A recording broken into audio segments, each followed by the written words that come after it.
Sir ಸುಮಾರು ಒಂದು 8-8:30 ಸುಮಾರು ಇವೆಲ್ಲ ಕುಕ್ನೂರಿಂದ ಹುಡುಗರು ಪಾದಯಾತ್ರೆ ಹೋಗೋರಿಗೆಲ್ಲ ಹೋಗೋ ಟೈಮಲ್ಲಿ ಬಾನಾಪುರ ಹತ್ರ ಇವರು ಹೋಗ್ತಿರ್ಬೇಕಾದ್ರೆ ಹಿಂದ್ಗಡೆಯಿಂದ ಬಂದು ಅವ್ರು ವೀರಾಪುರ ಹಿಂದ್ಗಡೆಯಿಂದ ಬಂದು ಬೈಕಿಂದ ಹೊಡೆದಿರೋ ಅಲ್ಲಿ 4 ಜನಕ್ಕೆ ಫ್ರಾಕ್ಚರ್ ಆಗಿದೆ.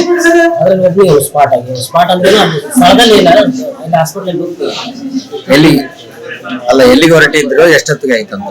ಅಲ್ಲಿ 8:30 ಹಿಂಗ ಆಗಿದ್ದಾರೆ. ಇಲ್ಲಿ ಬಂದು ಒಂದು 9-9:30 ಇಲ್ಲ ಅಲ್ಲ ಎಲ್ಲಿಗೆ ಹೋಗ್ತಿದ್ರ ಅಂತ? ಹುಲಿಗಲ್ ಹೋಗ್ತಾ ಇದ್ರು ಸರ್ ಅವರೆಲ್ಲ ಪಾದಯಾತ್ರೆ. ಪ್ರತಿ ವರ್ಷ ಕೂಡ ಪಾದಯಾತ್ರೆ. ಎಷ್ಟು ಜನ ಇದ್ರು? ಸುಮಾರು 15-20 ಜನ. ಅಲ್ಲ ಆಂಬುಲೆನ್ಸ್ ಫೋನ್ ಮಾಡಿದ್ರೆ ಏನಾಯ್ತು? ಆಂಬುಲೆನ್ಸ್ಗೂ ಫೋನ್ ಮಾಡಿದ್ವಿ, ಆ ಸ್ಥಳಕ್ಕೆ ಯಾರು ಆಂಬುಲೆನ್ಸ್ ಬಂದಿಲ್ಲ. ಆಮೇಲೆ ಅದೇ ಪೊಲೀಸ್ ವ್ಯಾನ್ ಪೊಲೀಸ್ನವರೇ ಕರ್ಕೊಂಡ್ಬಂದು ಸೇರಿಸಿದ್ರು. ಅವ್ರು ಬಂದಿಲ್ಲ ಸರ್ ಆಂಬುಲೆನ್ಸ್. ಎಷ್ಟೊತ್ತಿ ಫೋನ್ ಮಾಡಿದ್ರೆ ಅವರಿಗೆ? ಮಾಡಿದ್ವಿ ಸರ್. ಇವ್ರು ಒಂದು ಸುಮಾರು 8 ಸರಿ ಫೋನ್ ಮಾಡಿದ್ರೆ ನಾವು ಮುದ್ದಾಂ ಕುಕ್ನೂರಾಗ ಹಾಸ್ಪಿಟ್ಲಿಗೆ ಹೋಗಿ ಅವ್ರು ಹೇಳಿದ್ರು ಕೂಡ ಯಾರು ಬಂದಿಲ್ಲ. ಈಗ ಡೆತ್ ಆಗಿರಲ್ಲ, ಏನಾಗಬೇಕು ಅವ್ರು? ಹಳೆಯ ಆಗಬೇಕು.